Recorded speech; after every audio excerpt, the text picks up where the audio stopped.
Tenemos esta tarde la primera conferencia del programa Joven, que va a tener lugar hoy, 29, y a lo largo de 3 días más del mes de noviembre, el 12, el 19 y el 26.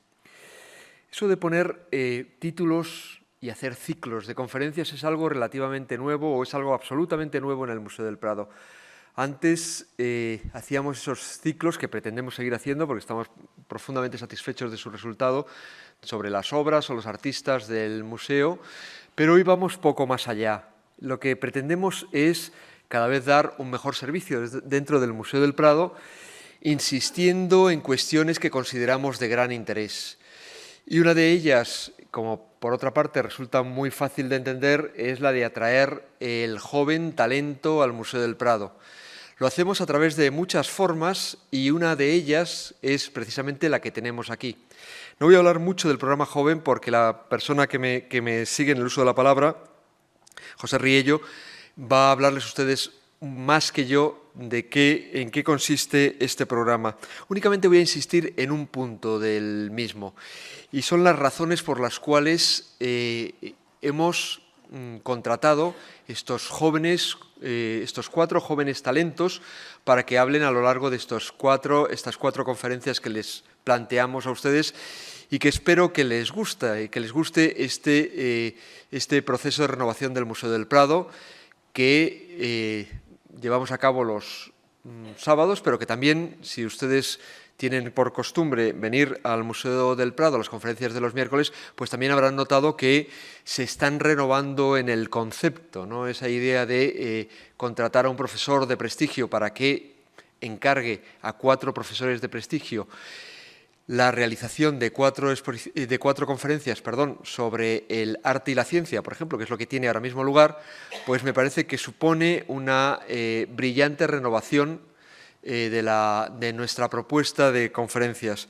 Les decía que únicamente quiero hablar de las razones por las cuales han sido seleccionados estos 4 jóvenes valores, porque una de ellas, que es precisamente la vinculación a lo que hacemos y lo que somos en el Museo del Prado, es lo que ha provocado que la conferencia de hoy tenga que Carlos que esté hoy con nosotros. Y es la vinculación con lo que hacemos y con lo que somos.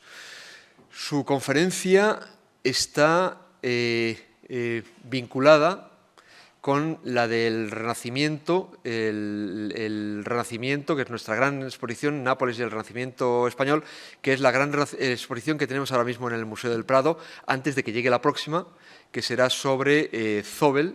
En muy poco tiempo ya empezamos a montar obra el jueves pasado, es decir, creo que es el día, ahora mismo no recuerdo, perdonen ustedes, no lo he mirado, creo que es el 14 o el 16, cuando inauguramos la exposición sobre Zóbel, que invito a todos ustedes a que vengan a verla, porque creo que va a ser una exposición muy interesante, una exposición en la cual se explora la vocación histórica de un artista contemporáneo, es decir, esos artistas que tienen una vinculación con la historia de la pintura, esos artistas que, entre otros lugares, aprendieron a pintar en el Museo del Prado. Como les decía, las razones por las cuales han sido contratados estos jóvenes conferenciantes han sido varias, pero una de ellas, y muy importante, ha sido la vinculación de su actividad diaria, de su actividad profesional, de su actividad investigadora con lo que hacemos en el Museo del Prado. En este caso, con la exposición sobre Nápoles y el Renacimiento español. Y sin más preámbulo, pues doy la palabra a José Riello para que les expliquen ustedes en qué consiste este programa. Muchísimas gracias y buenas tardes.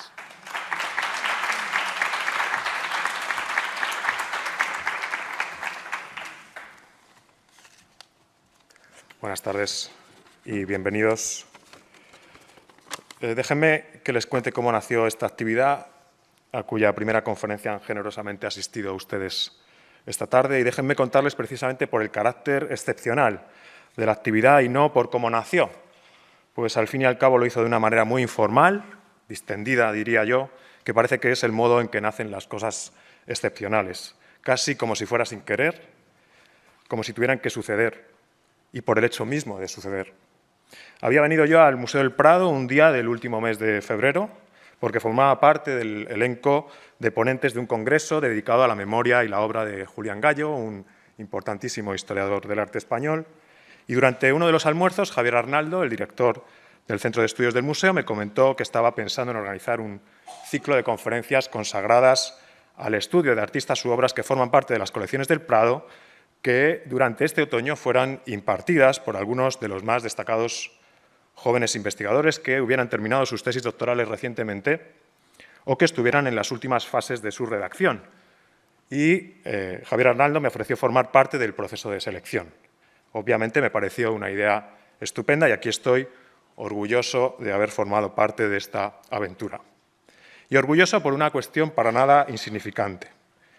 El miércoles pasado, en la presentación de la última conferencia, brillante conferencia del brillante ciclo dedicado a las intersecciones entre el arte y la ciencia en las colecciones del Prado, pero no solo en las colecciones del Prado, su director, Juan Pimentel, se refirió a la así llamada fuga de cerebros de los investigadores españoles, dadas las condiciones en las que y con las que tenemos que desarrollar nuestro trabajo en nuestro país, dada la desidia o el desinterés, cuando no las dos cosas, de los que más interés debieran mostrar si fuera real y sincera su dedicación a la res pública, a la cosa pública en definitiva, y a su futuro. Pues bien, con esta iniciativa que presentamos precisamente hoy, el Museo del Prado muestra y demuestra que las cosas pueden hacerse de otra manera y que para ello hacen falta muchas cosas, pero sobre todo un par. Por un lado, financiación, dineros, porque las que seguimos llamando humanidades importan, vaya que importan. Basta con echar la vista ahí fuera para ver cómo están las cosas más allá de los muros de esta casa a la que otras veces ya he llamado la casa de la pintura.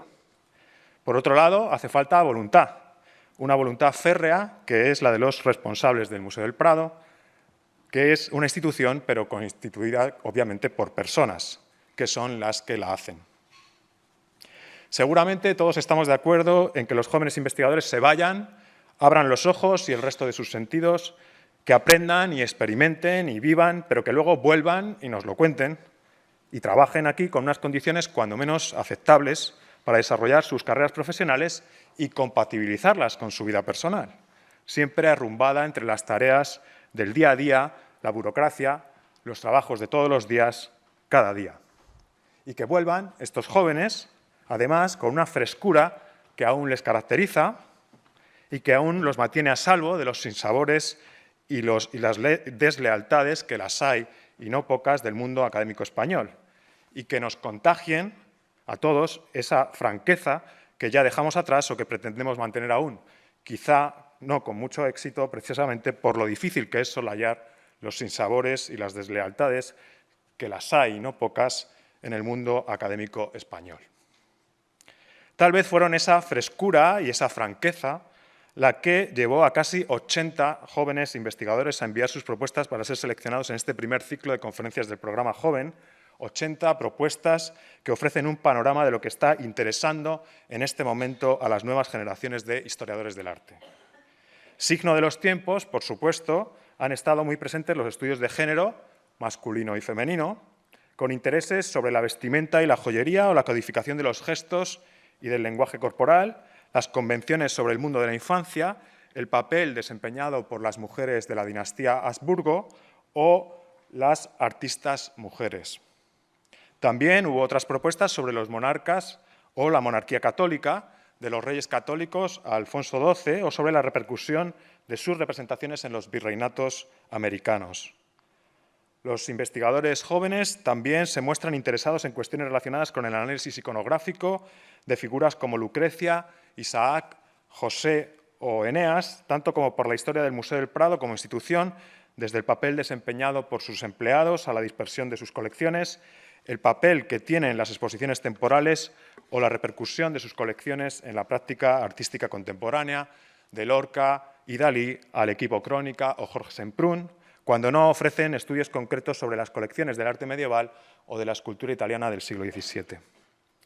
De la antigua colección Ludovisi, que también conoce nuestro director adjunto, o de las estampas japonesas del ukiyo-e, que las hay en el Prado. Obviamente, las propuestas no fueron ajenas a los asuntos relacionados con la salvaguarda del patrimonio durante la Guerra Civil o de las relaciones del Prado con México. No han faltado las propuestas en torno al estudio sobre el coleccionismo de la Edad Moderna, de los terceros duques de Alba al duque de Lerma, o a esa figura fascinante que es Calouste Gulbenkian.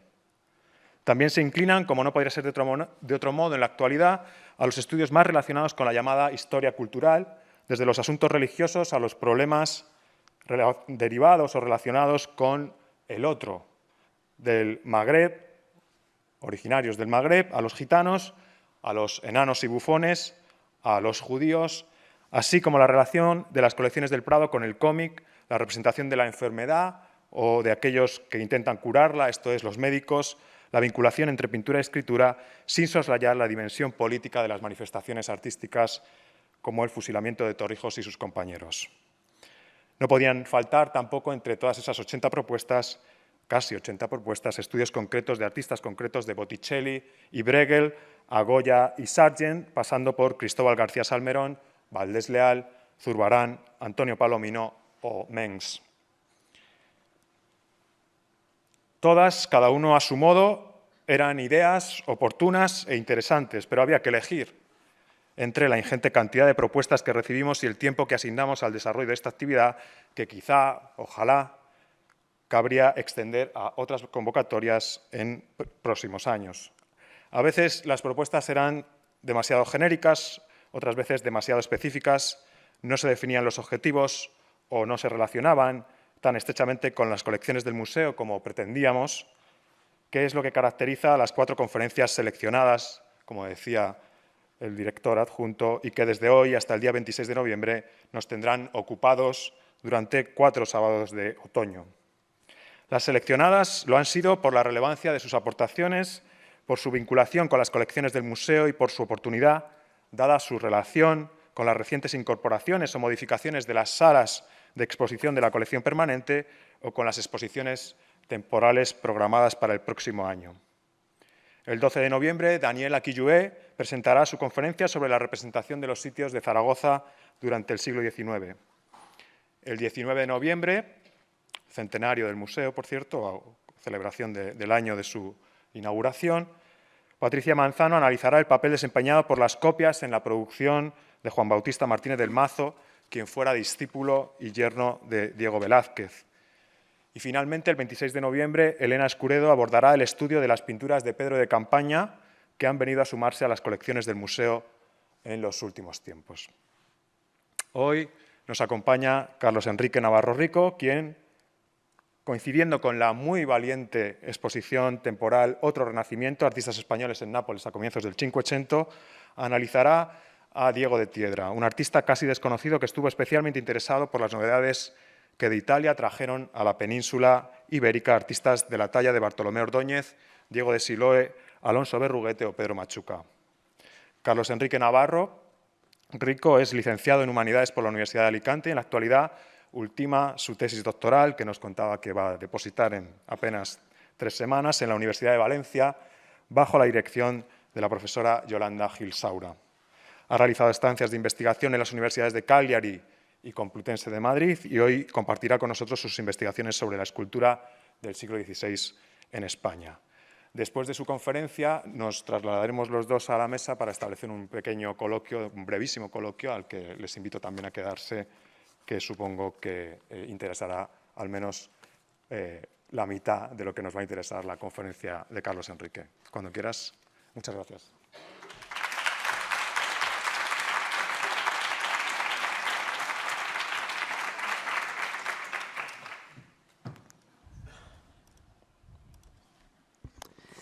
Bueno, buenas tardes a todos. Quiero empezar, obviamente, agradeciendo su amable presentación a José Riello y, sobre todo, agradecer el hecho de que me hayan escogido para participar en esta primera edición del programa Joven. Esperemos que haya más. Un agradecimiento que, obviamente, hago extensivo a Javier Arnaldo, a Paloma Málaga y a todo el equipo del Centro de Estudios del Museo y de todo el equipo del museo que hace posible que hoy esté aquí. Y agradecer que entre todas esas propuestas de temas tan interesantes, a mí me parece que el mío quizá no lo sea tanto, hayan escogido mi propuesta para estar hoy aquí. Y obviamente también gracias a colegas, amigos, familiares que me acompañan hoy aquí. Me alegra verles y me alegra ver a tantas caras conocidas y también tantas caras reconocidas. Bien, como entenderán todos ustedes, uno no habla todos los días ante un auditorio como este, ni mucho menos en el Museo del Prado. Es una gran responsabilidad, pero sobre todo es un honor y una enorme ilusión. Así que, de nuevo, muchas gracias. Bien, con esta conferencia pretendo redescubrirles la figura del escultor Diego de Tiedra y formular una hipótesis o una propuesta de la que pudo ser su formación. Aunque tal vez debería haber escrito propuestas formativas para remarcar que, como van a ver, son varias las hipótesis que pueden sugerirse acerca del periplo geográfico y del periplo formativo de este escultor y también de algunos contemporáneos, de algunos colegas contemporáneos que van a ir saliendo al hilo. Unas hipótesis que no son excluyentes entre sí y alguna de las cuales pues quizá no sea necesaria e incluso puede no ser adecuada para comprender la obra o el lenguaje de este artista. Y en este sentido van a permitir que plantee el asunto no tanto como una investigación cerrada, sino más bien como una pregunta abierta, pues estoy seguro de que algunos de ustedes podrán sugerir respuestas mucho más acertadas que las mías, que estaré encantado de escuchar después.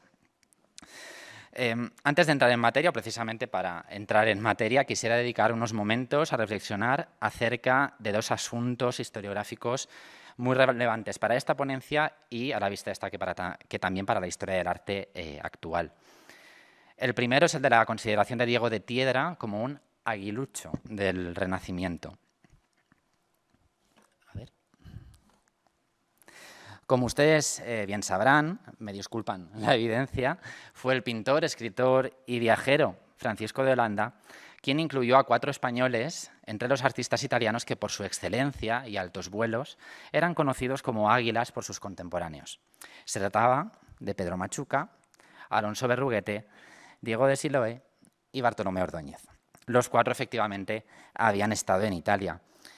En 1941, Manuel Gómez Moreno consagró en una célebre monografía que ojalá se reeditara, aprovecho para lanzar esta idea, esa denominación de las águilas como categoría historiográfica, una categoría no exenta de carga ideológica. Nótese que está publicada en el año 41 y que el autor afirmaba cosas como que las águilas aseguraron la catolicidad española de las artes visuales. Bueno, aun con todo, la categoría se sigue empleando y puede seguir empleándose siempre que salvemos sus circunstancias y nos deje ver más allá. Y es que, como señaló en un texto relativamente reciente el profesor María Carbonell, a quien podrán escuchar, si no me equivoco, en unas semanas aquí mismo, el estudio de las águilas, que no es poca cosa, nos aboca a otro problema historiográfico, como es el de la reevaluación, incluso el del redescubrimiento, de algunas figuras que permanecen a la sombra de aquellas y que de forma elocuente este profesor nomina como aguiluchos. Diego de Tiedra era uno de ellos. Entre esos 4 grandes artistas, ¿no? Las 4 águilas, el artista que ahora nos trae aquí y otros muchos colegas que iremos mencionando, existen múltiples paralelismos vitales, laborales, personales o artísticos. De un modo u otro, configuraron una tupida red de contactos y de circulación de modelos que contribuyó a la progresiva consolidación de las formas y los ejemplos que aquellos adelantados habían aprendido y habían también transformado en su estancia italiana. Pero la circunstancia más determinante en la vida de todos estos artistas, más incluso que estas relaciones concretas y estas asimilaciones concretas, fue la de la movilidad, la del viaje. Un viajar que va más allá de hacer referencia al mero hecho de desplazarse. Al viajar, los individuos miramos con curiosidad, experimentamos e interaccionamos con la novedad y esta nos produce admiración, nos produce rechazo e indiferencia. El viaje genera un conocimiento nuevo en aquellos aspectos en los cuales nos mostramos más receptivos, un conocimiento mediatizado, obviamente, por unas estructuras asumidas en nuestros procesos de enculturación, pero un conocimiento, como digo, nuevo al fin y al cabo. Y creo que esto va un poco en la línea de lo que decía José, ¿no? Acerca de que la juventud debemos salir, pero también regresar. Los artistas, en su discurrir, también interaccionaban con aquello en que veían y prestaban una especial atención a aquellas obras que hacían sus colegas lejanos. Francesco Abate confesó en un texto fundamental para el estudio de la estancia en Nápoles de los socios Bartolomé Ordóñez y Diego de Siloé, que le gustaba imaginarles iniciando su andadura italiana como si de un viaje de estudio se tratara. Todo apunta a que efectivamente recorrieron la península de norte a sur para recalar finalmente en Nápoles. Pero este proceso de aprendizaje estaba lejos de fundamentarse en una recepción pasiva de influencias, cuidado con ese término, de formas y de modelos contemplados, estudiados, apuntados o bosquejados, sino que implicaba activamente al artífice en un esfuerzo creativo de lectura, adaptación, de interpretación, y sus propios resultados impactarían en la maniera de los contemporáneos napolitanos, aún después de la muerte de Ordóñez y del regreso de Siloé a España. Las consecuencias del viaje, de ningún viaje, se agotan pues, en la vuelta y en el deshacer del equipaje. Y de todo ello da buena cuenta precisamente la exposición Otro Renacimiento. Bien, como digo, Diego de Tiedra, el artista que aquí nos ha traído, fue también un artista viajero.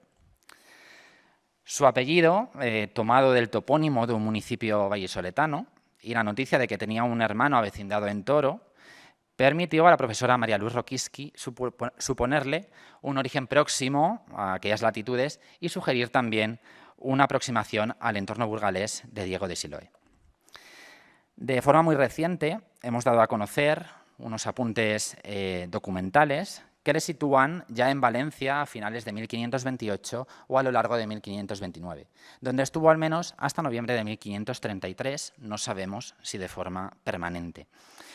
A partir de julio de 1535 le encontramos en Cuenca, donde instaló su vivienda y su taller, y desde allí atendió encargos a diversas poblaciones cercanas hasta que murió en 1559. Pero a tenor de lo que podemos contemplar en su producción, su periplo vital, hubo de conocer más etapas que estas conocidas documentalmente, a las que de momento solo podemos aproximarnos a través del análisis de los referentes compositivos y formales que se aprecian en su obra. Como decíamos, todos los autores que han evaluado la obra de Tiedra, conociéndola o no como de su mano, han advertido en ella una casi segura formación burgalesa, en concreto en el entorno de Diego de Siloé. No conocimos bien los términos del regreso de Siloé a España, pero sí sabemos que a mediados de 1519 estaba de vuelta en su ciudad natal, en Burgos. Incluso estaba de vuelta en la casa taller que había regentado su padre, que también había sido escultor. De este periodo ha dado buena cuenta últimamente la profesora María José Redondo, y en este estudio pues, aborda, ¿no?, estas obras. Las primeras que aborda cuando llega a Burgos, que es la escalera dorada en la catedral, que diseña y construye bajo su dirección, y el sepulcro del obispo Luis Acuña. Y a partir de entonces, Siloé, fue encadenando encargos como este que ven aquí, el del retablo de Santa Ana, encargado en 1522. En varias ocasiones a lo largo de esta conferencia voy a llamar su atención sobre esta obra, que aunque es modesta en comparación con el resto de la producción siloesca, nos ofrece varios argumentos para apuntalar la proximidad estrecha de Tiedra con Siloé. En primer lugar, me gustaría llamar su atención sobre el Cristo yacente que ocupa el banco del retablo y que ahora mismo van a poder ver con más detalle. No tengo dudas de que a este relieve remite el yacente planteado por Tiedra en una obra realizada unos 15 años más tarde, ya en Cuenca. La presencia de esas cabecitas de angelillos o la literación exacta del cruce de las piernas creo que son muy elocuentes al respecto. Este yacente planteado por Tiedra se presenta en un paisaje indeterminado, pretendidamente agreste por la inclusión de esos restos de arbustos secos, y la aparición de estos elementos va a ser una constante a lo largo de toda la obra de Tiedra. Van a ser troncos nudosos, de aspecto bulboso, e incluso podríamos decir casi visceral, que van a convertirse, como digo, en los habituales puntos de apoyo de sus imágenes de San Sebastián o de San Juan Bautista. Estoy seguro de que muchos de ustedes ya saben dónde quiero ir a parar con estas fotografías. Diego de Siloé también gustó de representar troncos de un aspecto muy similar en sus obras, manteniéndose como un constante en toda su producción. Estos y otros préstamos, como les decía antes, vienen a reforzar la proximidad de Tiedra con este maestro, pero es posible ir más allá y plantear que el contacto de nuestro escultor con Siloé fue mayor que el de la mera contemplación de sus obras. Volviendo al paralelo existente entre los dos yacentes que les mostraba antes, creo que el relieve de Tiedra puede emparentarse no solo con la obra de Siloé en España, sino también con la que dejó en Nápoles. El modo en que Siloé compuso el torso de Cristo en el altar Caracciolo, volviéndolo hacia el espectador de un modo un poco antinatural, tiene un eco evidente en este relieve de Tiedra. Y esto no se explica si no es introduciendo a Tiedra en el entorno más estrecho del maestro, es decir, en su mismo taller, donde pudo acceder a su repertorio de modelos, de muestras y de dibujos.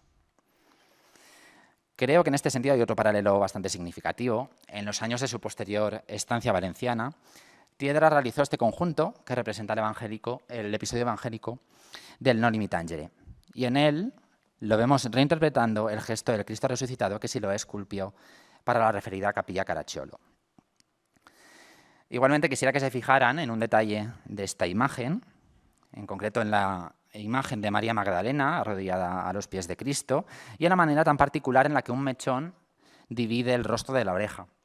Se trata de un recurso muy habitual en Tiedra, que vemos reiterado en varias de sus obras documentadas y atribuidas, y que ya estaba presente en el grupo escultórico central del retablo de Santa Ana de Burgos, alrededor del cual nos seguimos moviendo. Disculpen que en la imagen quizá no se aprecie del todo bien, pero creo que lo pueden vislumbrar. Bien, este grupo burgalés, que representa a la Virgen con Santa Ana y el Niño Jesús, trasluce la impronta que produjo la obra de Rafael sobre las águilas y sobre los artistas que recalaron en Italia, asunto en el que precisamente incide la exposición Otro Renacimiento y que ustedes pueden comprobar si la visitan. Pues bien, ese mismo eco rafaelesco puede contemplarse en esta escultura bellísima de Tiedra, las fotografías realmente no le hacen justicia, que representa a la Virgen con el Niño y los santos Juanitos.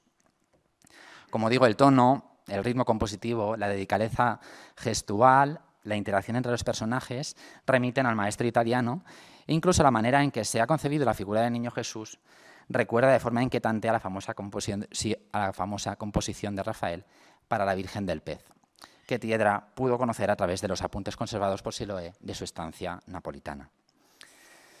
Creo que todos estos son indicios suficientes para proponer que Tiedra trabajó para Siloé como aprendiz o como oficial de su taller en los años en los que se realizó este retablo de Santa Ana que nos viene sirviendo como hilo conductor. Esta obra, como ya dijimos, fue contratada por Siloé en 1522, comprometiéndose a hacerla según la traza que él mismo había realizado, como pueden leer en la diapositiva.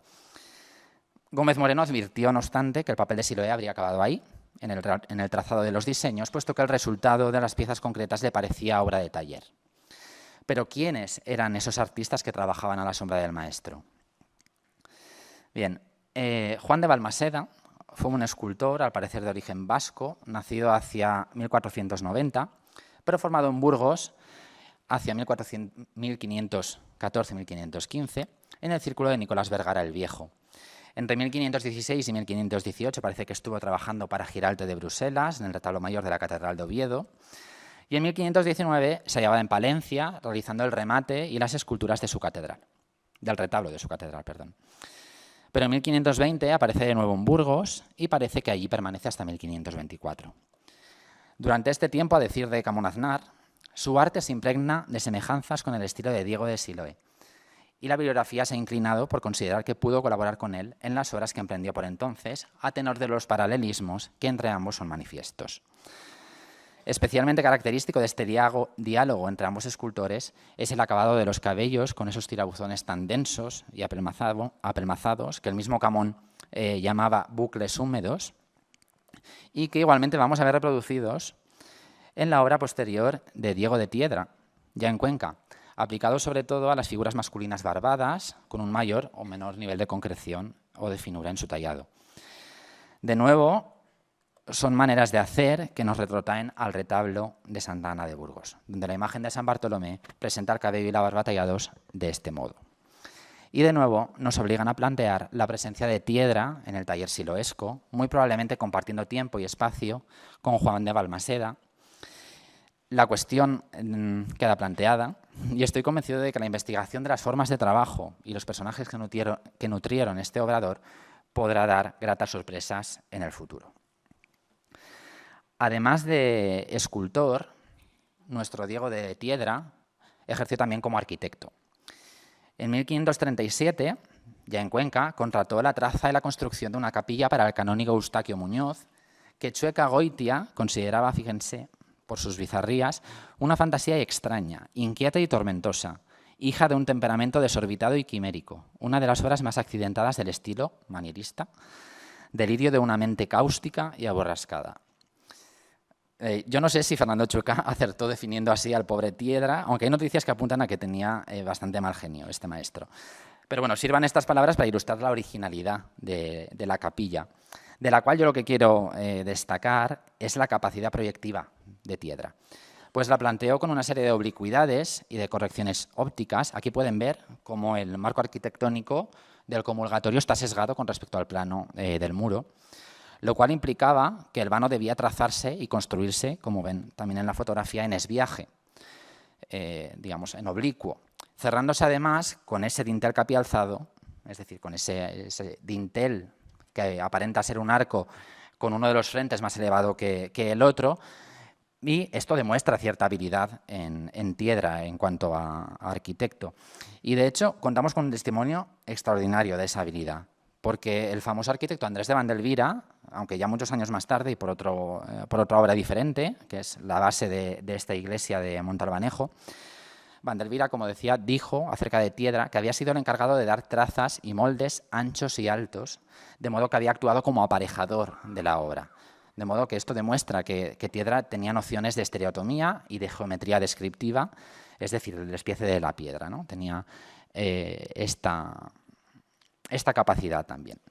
Si he introducido este paréntesis es porque creo que apuntala a la hipótesis de que Tiedra pudo formarse junto a Siloé, porque, como saben, gran parte del éxito y del crédito de Siloé como artista reside en su actividad arquitectónica, que desarrolló, antecedida por el planteamiento de la torre de la iglesia de Santa María del Campo, ya en Granada, a partir de 1528, donde se ocupó, en primer lugar, de la construcción del convento de San Jerónimo y después de la catedral de aquella ciudad. Bien, antes de ir más allá, quizá alguno de ustedes esté pensando que me estoy olvidando de un factor que podría haber sido muy importante para la formación y definición de las formas de Tiedra, como era la presencia del celebérrimo Alonso Berruguete desde 1523 en Valladolid.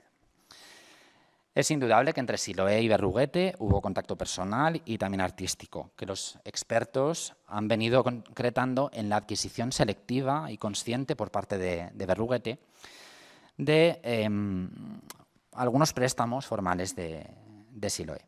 De hecho, recientemente Manuel Arias ha replanteado, y de una forma bastante valiente, por cierto, la posibilidad, apuntada ya por Camón Aznar, de que los relieves que desde Gómez Moreno se atribuyen a Siloé en la sillería de San Benito el Real de Valladolid y que aparecen como de Siloé en todos los manuales que todos conocemos, incluso en los de bachillerato, no fueron obra de este, sino de un Berruguete mediatizado y emulando conscientemente las obras de Siloé.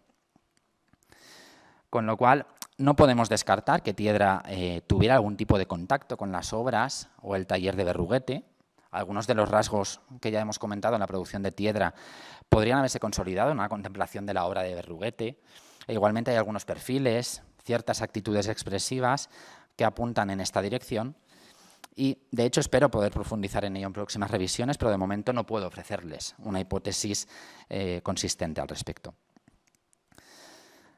Como decíamos, Siloé abandonó Burgos en 1528 sí, y puso dirección a Granada, donde ya se encontraba en abril de este mismo año. Pues bien, creemos que no debe ser una coincidencia que sea precisamente a finales del mismo año o a lo largo de 1529 cuando encontramos a Diego de Tiedra en Valencia. Creemos que la partida del maestro le habría llevado a emprender un camino, esta vez ya en solitario, y que le hizo llegar a Valencia. ¿Pero qué fue lo que le llevó a Valencia? Esa es la pregunta, ¿no? Bueno, pues para responder a esta pregunta es interesante abrir una cuestión o un breve paréntesis para hablarles del escultor Gregorio Pardo Bigarni, nacido en 1512-1513, hijo de Felipe Bigarni, un artista de origen borgoñón que estaba instalado en Burgos y que mantuvo una intensa competencia y rivalidad con Siloé mientras éste estuvo allí. Pues bien, en 1532, cuando Gregorio tenía unos 19 años, se incorporó por contrato de formación al taller itinerante del célebre Damià Forment, que tenía su base en Zaragoza, pero a quien pudo acompañar a Barcelona, donde se estaba ocupando de algunas obras, ya en 1533, como han apuntado Carmen Morte o María Carbonell. Este último profesor, de hecho, plantea también que Gregorio Pardo pudo estar en Nápoles en algún momento. En cualquier caso, concluido ese tiempo formativo o de trabajo con Forment, en enero de 1535, Gregorio Pardo aparece inmediatamente en Valencia. Valencia es, no por casualidad, la ciudad natal de Forment y, por tanto, quizá pudo llegar allí alentado o movido por este maestro, quien pudo facilitarle la contratación del magnífico relieve de la Resurrección de Cristo de la catedral, en el que manifiesta una asimilación extraordinaria y muy original de la técnica y el lenguaje de Bartolomé Ordóñez, conocidos en ese probable viaje a Barcelona o en una hipotética estancia napolitana. Todo esto ocurrió, como les decía, después de que Tiedra emprendiera el viaje que le llevó de Burgos a Valencia.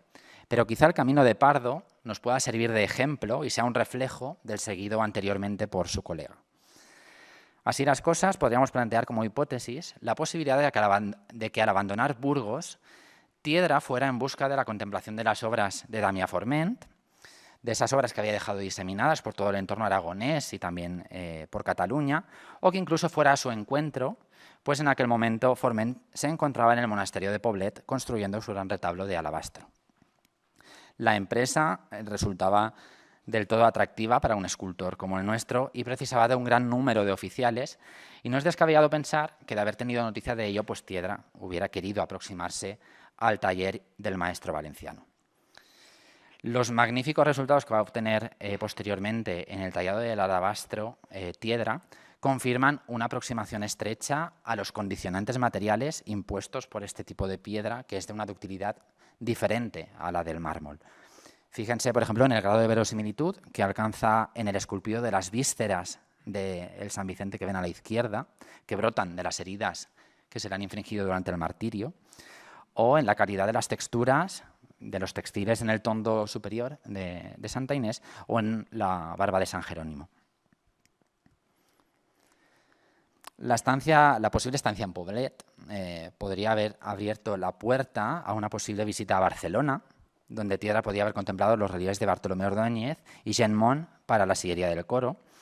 Y apuntamos esta posibilidad porque en algunos momentos de la producción de Tiedra, especialmente en el trabajo escultórico que desarrolló en la portada de la capilla la capilla del Bautismo de Montalbanejo, se aprecia una interpretación técnica del schiacciato, que es esta técnica de relieve tan bajo, tan poco excavado, que se asemeja mucho a la practicada por aquellos maestros, por Ordóñez y también por Jean Mont.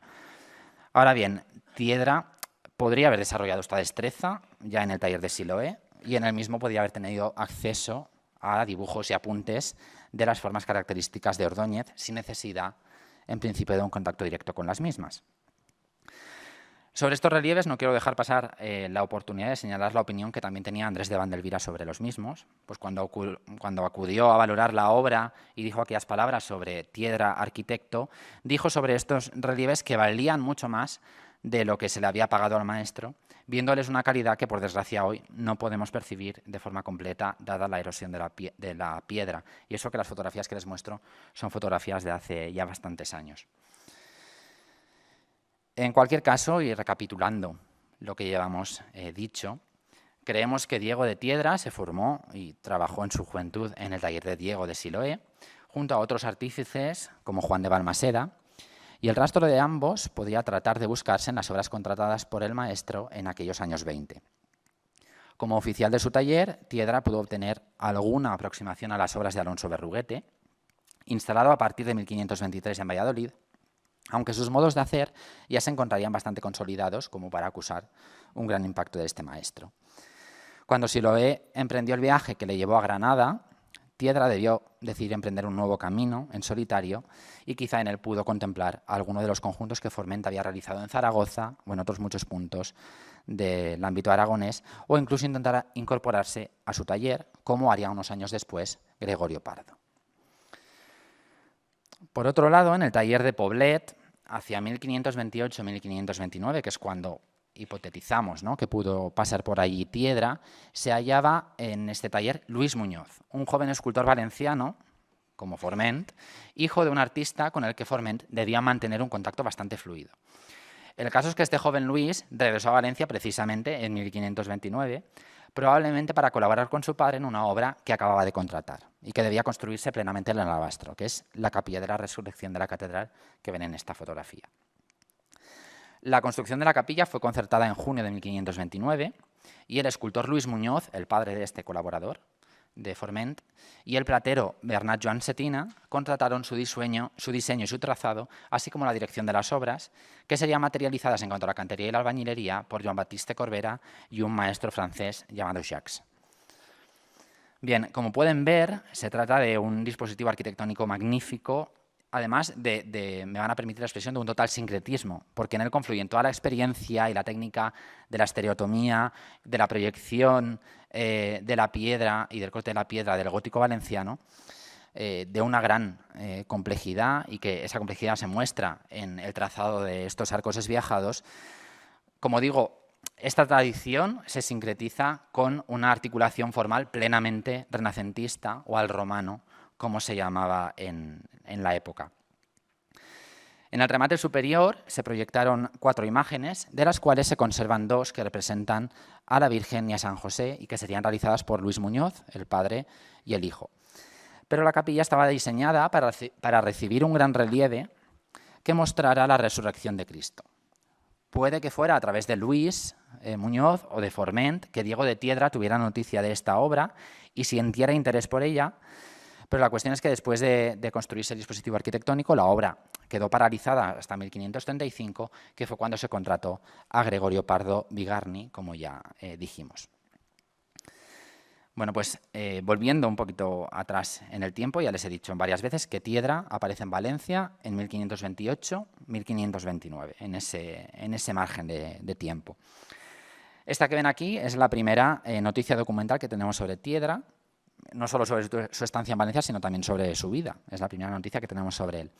Se trata del registro contable en el que el escribano del gremio de carpinteros de la ciudad de Valencia anota haber recibido el importe que se debía pagar para superar el examen en el oficio, porque sin este requisito, sin este examen, Tiedra no podía trabajar la madera en la ciudad, tampoco para hacer esculturas. Van a tener que hacer un acto de fe si no saben descifrar lo que dice ahí. El apunte señala que el importe fue sufragado por el maestro Ramón Casant, un tallista de origen francés que se encontraba en Valencia desde principios de siglo, vinculado a obras de cierta relevancia, pero que no sabemos si tenía algún tipo de relación previa con Tiedra que justifique el favor que le hizo.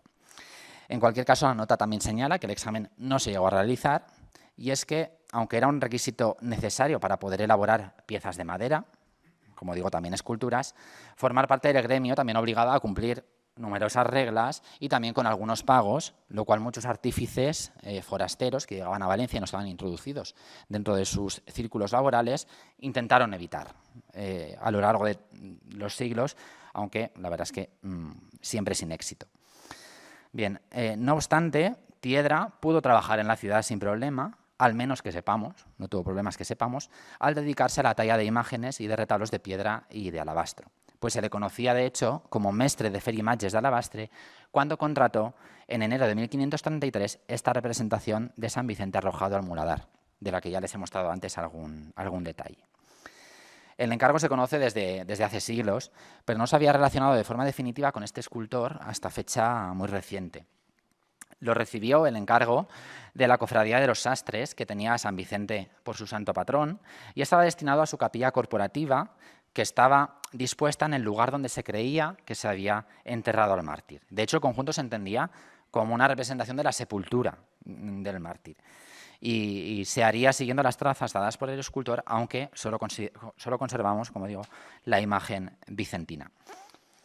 Bien, como he señalado en alguna otra ocasión, la composición de la escultura responde al modelo de Cristo yacente que, con variaciones, se configuró en la cultura figurativa del Alto Renacimiento y por ello podría relacionarse con múltiples ejemplos.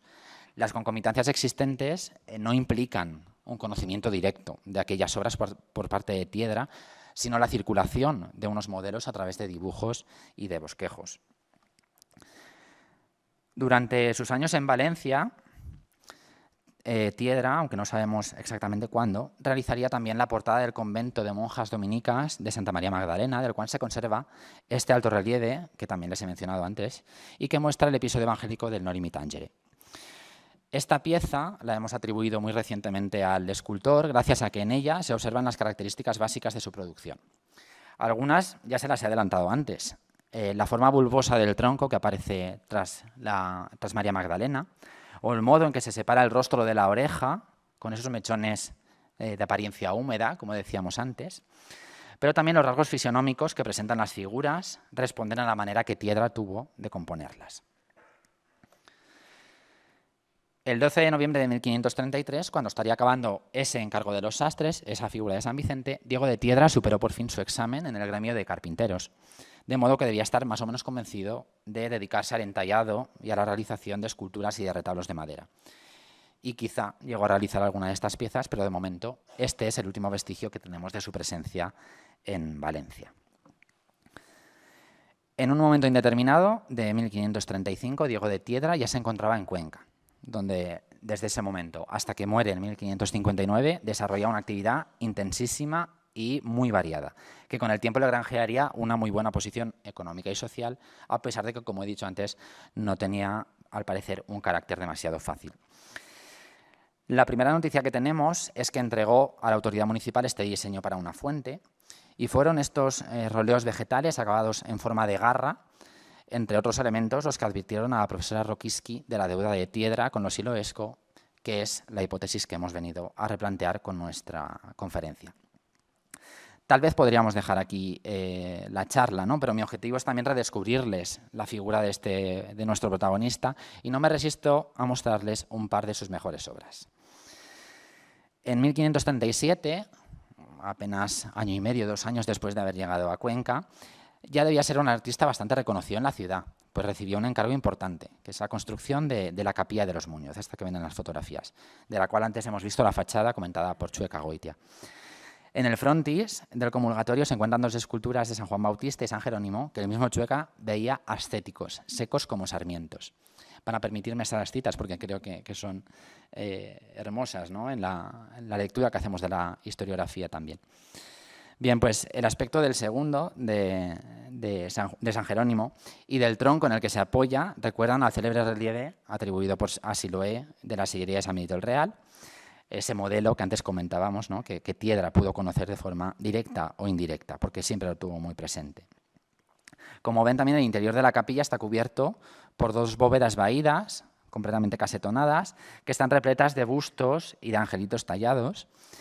Y en los arranques encontramos figuras que han sido consideradas como atlantes que parecen escaparse enloquecidos. Creemos que podemos identificar en este que ven aquí a Hércules con el león de Nemea, lo cual supondría la existencia de un discurso iconográfico que no se ha desentrañado todavía y que pudo ser ideado por el promotor de la capilla, el canónigo Eustaquio Muñoz. Seguro, fue sugerido por él. De hecho, en el muro del Evangelio se encuentra un tondo circular que muestra a un clérigo con muceta y bonete y que bien podría estar representando a este señor. Esto lo convertiría, creo, y si no, pues me comentan ustedes si tienen noticia de algún anterior, en una temprana tentativa de un retrato esculpido, respondiendo aún a la típica representación del donante, pero trasluciendo igualmente el interés en la perpetuidad de su memoria y en su misma individualización, porque ese libro que sostiene y que está señalando podría interpretarse no tanto como un texto sagrado, sino como alguno de los escritos que sabemos que dejó este personaje. Y, como les digo, creo que aquí hay una buena vía de investigación para quien desee tomar este guante. Esta capilla está encabezada por un pequeño retablo en el cual se encuentra la imagen de la Virgen, que también les he destacado antes por su ascendencia rafaelesca. Otros detalles que apuntalaban la relación de Tiedra con Siloé, Balmaseda o Berruguete también los he mostrado con anterioridad. Son pues, el yacente del banco del retablo, la figura de Dios Padre en el tímpano o los ignudi que se ven en las enjutas, que también recuerdan a ciertos perfiles berruguetescos. Ahora lo que me interesa es relacionarlo con una obra presente en la exposición Otro Renacimiento, que si le soy sincero yo no conocía y que cuando vi me recordó muchísimo a esta, me vino enseguida a la cabeza. Se trata, ya lo ven, del retablo realizado por Antonio Norri y pintado por Pedro Fernández de Murcia entre 1519 y 1520 para la Catedral de Girona. Observen cómo las calles se dividen por balaustres, algunos están interpretados de modo distinto en cada caso, cómo la estructura se proyecta y se abre en oblicuo hacia el espectador y cómo se cierra por una especie de bóveda casetonada capialzada. No quiero insinuar, no estoy insinuando, que la obra de Tiedra derive directamente de la procedente de Girona, o sea que ha habido una contemplación directa de esta obra, sino más bien lo que quiero es hacerles ver, de nuevo, cómo hubo modelos que circularon entre artífices y talleres y que, interpretados de un modo u otro, daban como resultado obras diversas, aunque con cierto aire de familia. Por último, quisiera reparar en esta obra las batientes, las dos puertas, las hojas del acceso al aula capitular de la misma Catedral de Cuenca. Antonio Ponz las consideró preciosísimas y consideraba la hoja derecha digna de guardarse en un relicario, creyéndola de Alonso Berruguete. A lo largo de las décadas, la atribución de estas puertas ha ido cambiando hasta que se han acercado ambas al arte de Esteban Jamete. En mi opinión, la de la derecha puede ser obra de Jamete, efectivamente, pero la de la izquierda es de Tiedra, pues en ella se recogen sus características formales y los recursos repetidos en el resto de su producción. Jamete es otro personaje que daría para mucho. Es un personaje que llega a España en 1535, pasa por Salamanca, por Valladolid, peregrina a Santiago, va a Burgos, colabora con Felipe Bigarni, después marcha a León, está en Valladolid de nuevo, marcha a Úbeda y, después de recalar en Sevilla, llega a Cuenca en 1545. Bien, este señor tenía un carácter absolutamente pendenciero, incluso alcohólico, y a pesar de ello, gracias al viaje emprendido y a su gran habilidad técnica, se convirtió en un artífice destacadísimo en su momento. Pero lo que nos lo trae aquí es que fue uno de esos artistas que es imposible entender en términos artísticos y en términos también personales y de su experiencia vital y de lo que tuvo que pasar a lo largo de su vida. Como digo, no se entiende sin la circunstancia del viaje, de la movilidad que referíamos al principio. Partiendo de esta obra en la que se contraponen las habilidades de los dos maestros, es interesante, o sería interesante plantearse cuál fue la relación que establecieron, porque es este asunto de las relaciones entre artistas fascinante, o al menos a mí me lo resulta. Dada la competencia en la que hubieron de trabajar, en principio lo entenderíamos una relación difícil, toda vez que conocemos que los dos tenían un genio terrible. Pero lo cierto es que todo apunta a que entre ellos no hubo problemas, porque de haber sido así, Tiedra, que era familiar del Santo Oficio, se habría sumado a la extensísima lista de colegas y de incluso familiares que declararon en contra del francés durante el proceso inquisitorial al que se vio sometido. Un asunto sobre el que ya puso la atención el profesor Fernando Marías y que requeriría de una o varias conferencias específicas, desde luego. Bien, saben como yo que este tipo de aproximaciones concretas a la obra, el estilo o la producción de tal o cual artista caen en saco roto si no nos conducen a formular tesis que expliquen cosas más grandes. Por tanto, quisiera acabar esta intervención, como comencé, con unas reflexiones que sirvan de conclusión y que proyecten las hipótesis y las preguntas que nos hemos hecho sobre el caso de Tiedra hacia interrogantes, como digo, mayores. En primer lugar, es evidente que es imprescindible seguir revisando las circunstancias de los talleres. Esto no es ninguna novedad, no me estoy inventando nada, pero hemos de continuar aproximándonos a su composición y a su funcionamiento, y más todavía cuando el nombre del maestro es de una magnitud como el de las águilas. Por otro lado, la observación de la movilidad de los artistas y de las consecuencias que ésta tuvo nos pone frente al viaje como una fuente de experiencia y como una fuente de conocimiento. Esto tampoco es ninguna novedad, pero la historiografía está posando una renovada atención sobre el asunto porque es una fuente inagotable para la investigación. Además, no solo viajaban los individuos, también lo hacían los modelos, las imágenes, los diseños. Existía una transmisión efectiva de todo ello que se producía en múltiples sentidos y con variadas intencionalidades, que también hay que atender a ellas. Y no se seguía nunca la vía unidireccional y pasiva de las influencias que se manifiestan insuficientes para entender lo que sea que estamos buscando con estas investigaciones. Creo que esta es una de las mejores y más fructíferas lecturas que podemos hacer de exposiciones como Otro Renacimiento y de las consecuencias historiográficas que tendrá, entre otras cosas, para la reconsideración de las águilas. Por mi parte, espero haber contribuido mínimamente a ello, habiéndoles puesto frente a uno de esos aguiluchos del Renacimiento. Muchas gracias.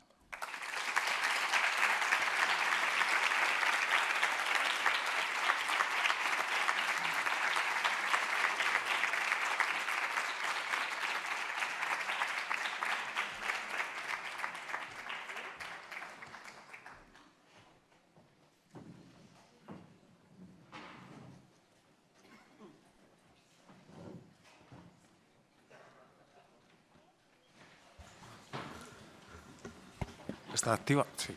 Muchísimas gracias, Carlos Enrique, por esta estupenda conferencia que nos ayuda, de hecho, y así lo ha anunciado al principio, me gusta mucho que se haya confirmado mi sospecha, ¿no? Que nos iba a ayudar a ver la exposición Valiente que está ahora abierta en el museo de una manera mucho más rica, ¿no?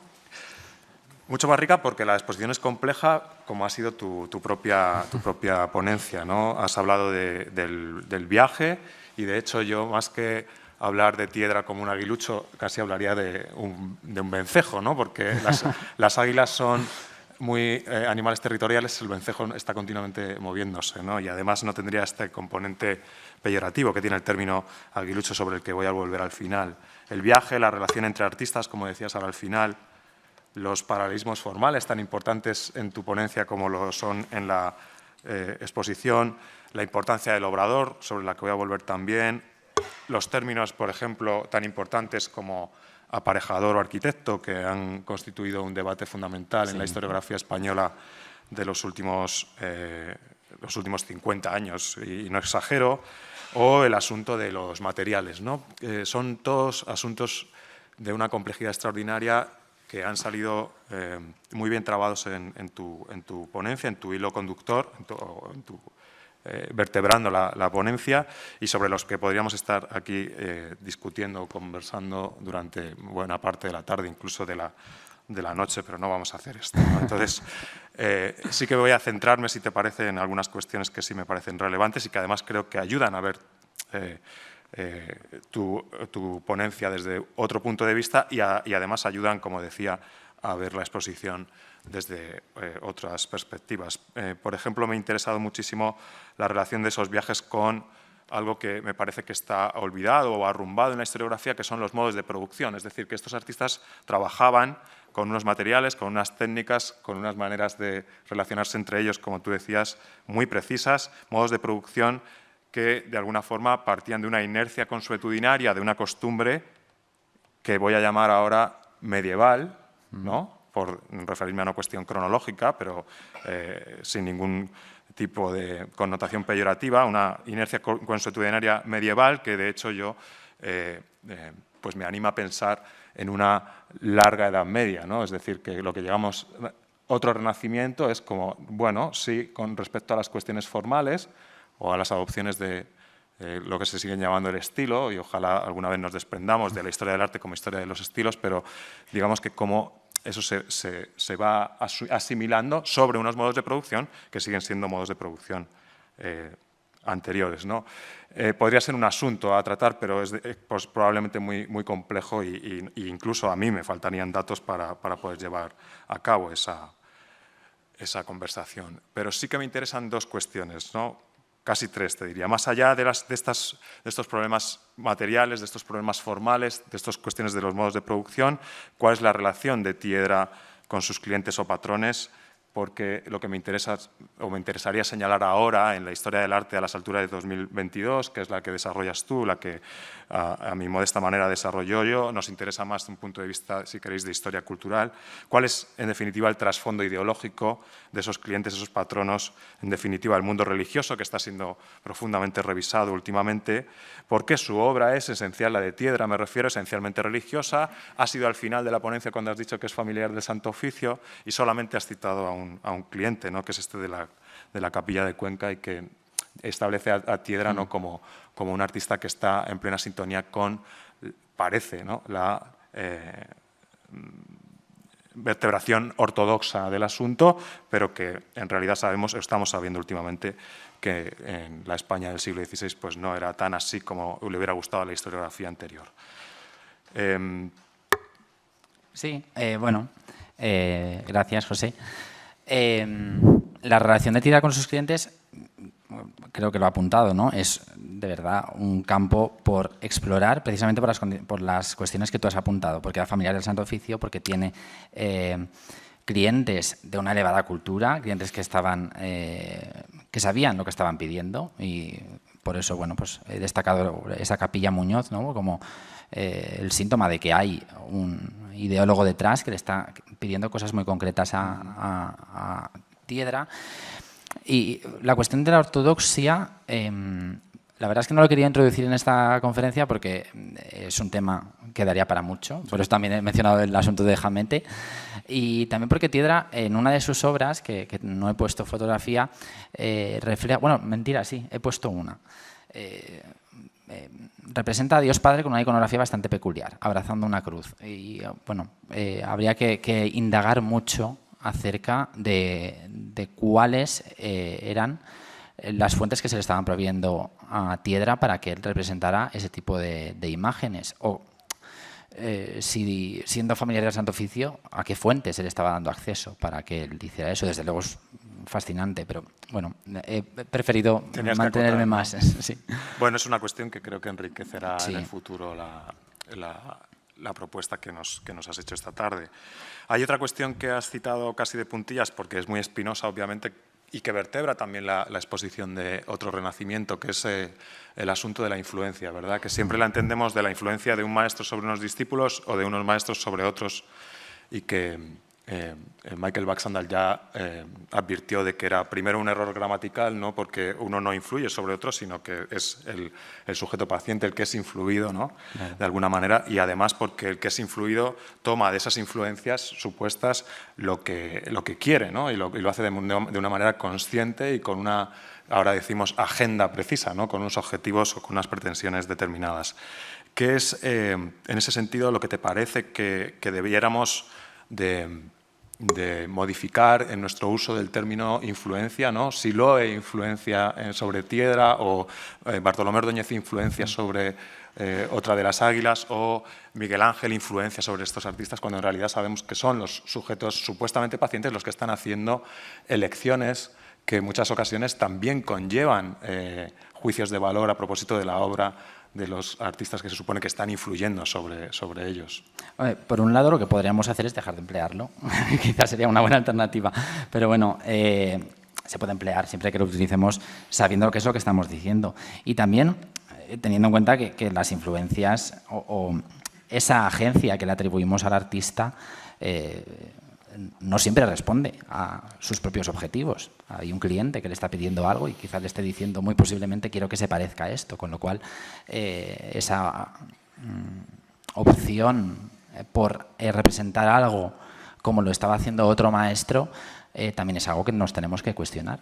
Sobre todo en muchas ocasiones, porque no solamente es una cuestión estrictamente de adopción de estilemas formales, ¿no? De cuestiones formales, sino que en ese proceso de selección o de elección lo que hay es también un trasfondo ideológico, que es el que me parece que los historiadores del arte de ahora y de los próximos años tenemos que incidir, ¿no? Digo, por relacionarlo con la primera cuestión. Además, que te lanzaba, ¿no? Es que cuando bajamos a la documentación siempre nos encontramos. Quiero que esta obra se haga conforme a esta otra. Entonces, eso era obviamente eso mediatizaba la obra que iba a hacer el artista. Exacto, pero que siempre lo hemos visto como adopciones formales, pero que me parece que tenemos que empezar a ir más allá. Sí, ¿no? Sí, no claro. Solamente una cuestión formal, por ejemplo, pues me refiero a los estudios que se están haciendo últimamente sobre la adopción de estilemas o cuestiones formales de estampas que eran producidas en el ámbito protestante, ¿no? Sí.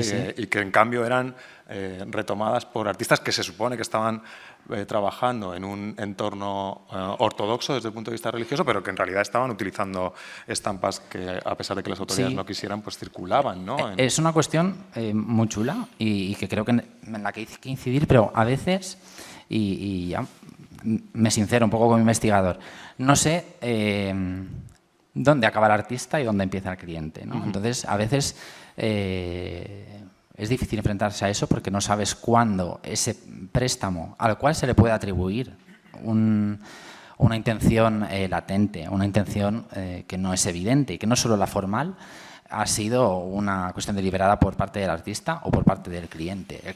El artista hasta qué punto sabía qué es lo que estaba formalizando en su obra. ¿Sería de alguna manera una forma de trascender esa historia del arte como historia de los estilos que te decía antes, que tanto ha teñido, ¿no?, la historia del arte en España y particularmente la historia de la escultura realizada en España? Recordaba antes a Baxanda, lo voy a hacer otra vez, cuando él denomina la obra de arte como un depósito de una relación social entre un cliente y un artista, y cómo la obra de arte, en definitiva, es el fruto de una negociación, ¿no? Yo creo que habría que incidir en esas...